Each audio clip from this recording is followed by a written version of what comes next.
Connecting with our raw sexual energy is an essential step in the path of Tantra. The raw sexual energy I'm talking about is not the one that gets triggered during sexual arousal, but it's the energy of your own life force, your chi, your power. And in order for us to master that energy, one of the easiest ways to begin working with it is to get playful with it.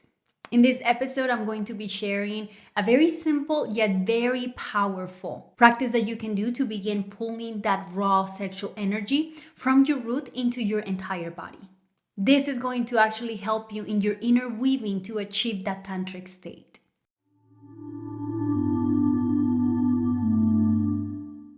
My name is Silvana. I am a course creator and the founder of the Venusian Academy, a space for the divine feminine arts and Shakti Tantra. If you'd like to join the Academy or are interested in my Tantric mentorship, then check the description box below. Your seat of power is your root chakra. That dormant sexual energy that is ready for Tantric union with your crown chakra remains dormant until it gets activated. So in order to understand this, we have to first understand that the root chakra is connected to our sense of safety, which means that the most important step is to make sure that you have already established safety. These exercises won't do much if you're not feeling safe in your body or in your life, or if you're having too much chaos around that are making you feel unstable or unsafe. So if that's covered, if you're feeling safe, then we can continue the conversation. The Mahavidya Vairavi is the one that lives in the root chakra. She is the heat of the tapas that is produced whenever we have very intense concentration on the self. It is through Vairavi's grace that she releases the heat of her tapas, and that's actually what allows our Kundalini energy to move from our root chakra to our crown chakra to meet Tripura Sundari there. If you haven't watched my 10 Mahavidya videos, make sure you watch it so you understand what I'm talking about.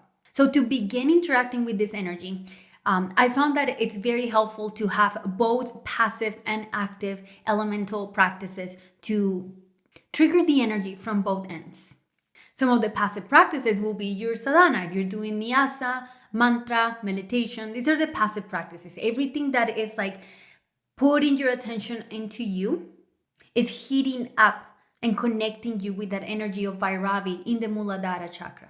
An active practice, as the name says, requires movement. So in this video, that's what we're going to talk about. We're going to talk about an active practice that is going to help move that energy and invite Vairavi to release her heat so she can allow the meeting of the crown and root to happen. I like to call this practice primal dance. And as the name indicates, it's the dance, but it's primal in nature. So whenever you're choosing the music that you're going to be listening to for this particular exercise, make sure it has primal elements like drumming, shakers. It doesn't have to be like traditional primal. You can listen to house music if that's what gets you, but you do want to find something that has rhythm, that makes you that it inspires your hips to move. It's gonna have that boom, boom, boom, boom in the background, because that is what's gonna help you connect with that primal element of the root chakra.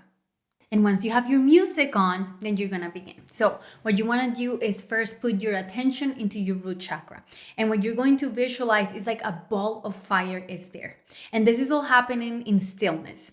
As soon as you're able to really tap and connect with the ball of energy, and you're just like feeling it there, and there's the ball of energy, you want to invite this ball of energy to come out and play. You're doing this while your attention is in your yoni. So this is the beginning place for this particular practice. Your awareness is in your yoni and you're visualizing a ball of fire coming from that place. As soon as the energy is encapsulated, you have it in your awareness, you feel in your yoni, then you're going to start moving your hips. And you're going to start with very simple back and forth movements. And what you're doing there is like heating up the movement of the energy, right? Like creating more space for this ball of fire to move. You want to go side to side. And as soon as you feel that the energy has warmed up, and you'll know what I'm talking about when you do it. It's almost like it's ready. Like you feel like it's ready to do something else. You're going to start moving your hips in circles. And the circular motion is going to be in the natural way that it wants to move. Notice what is the direction in which your hips naturally want to move, because that's also going to give you some information about what's going on energetically down there. And as soon as you're comfortable and the energy is flowing in that direction, then switch it in the opposite direction, even though that might feel a little bit uncomfortable. And if you're not a dancer, it's gonna feel a lot more uncomfortable too. So just make sure to take your time, do it slowly. What you want to do is to think of your womb space as a cauldron. And what you're doing is you're like shaking up the contents of it. You're making a brew, an energetic brew. And you go from one side, and then once it's very well moved on one side, then you're gonna go to the other side. And once your energetic soup is ready, you want to pull up the energy. And you're gonna pull it up with dance movements. You're going to feel movements that are gonna feel like whoop, like pulling up energy into the stomach. And then once it's in the stomach, you want to play with your diaphragm. Make sure that you're really moving that ball of fire inside. How much can you squeeze, and how much can you release, and how big can you protrude your belly out, and how in you can pull it in. All of those movements, think of it whenever it's right there on that center, you're massaging the energetic ball. And you stay with it as long as you want there. And once that is ready to move again, then you're going to put it into your heart. And in your heart, that ball of fire is going to become water. And water moves very different than fire. So once you enter into the heart space, you're going to move your chest. But remember that it's no longer fire, now it's water. And water is going to want to spread out into your arms.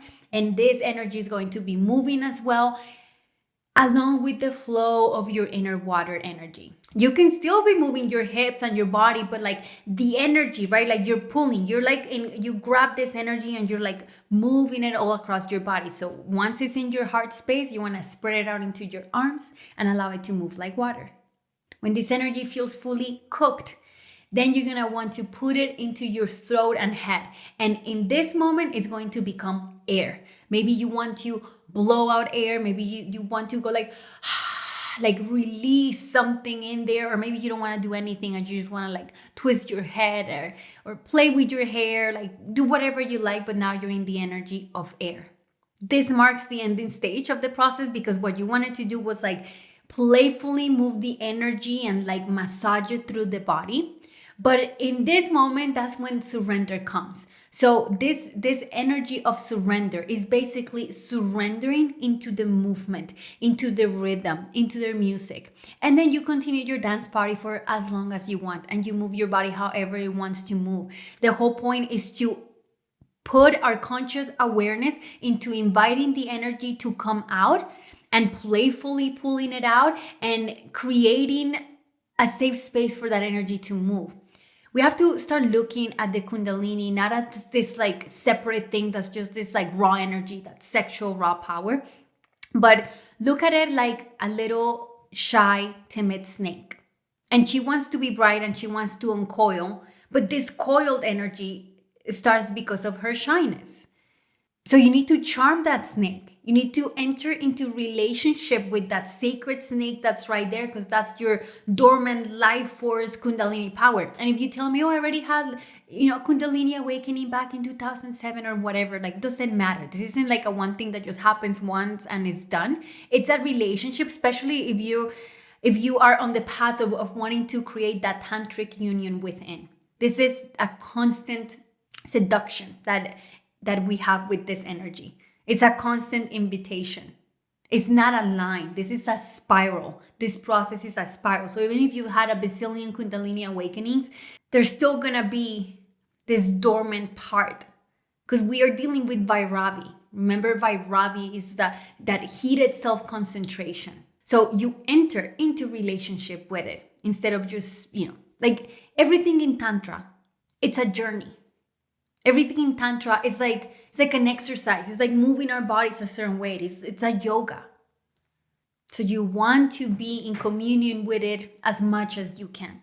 I personally do this practice every single day because I love dancing. And yes, I've done professional dancing and I've enjoyed that as well, but nothing compares to this because this isn't dance for performing or for like getting better. This is dance as a response to an energy that lives in me. So usually it's like nobody's watching, I'm by myself, but I am having like such a blissful release.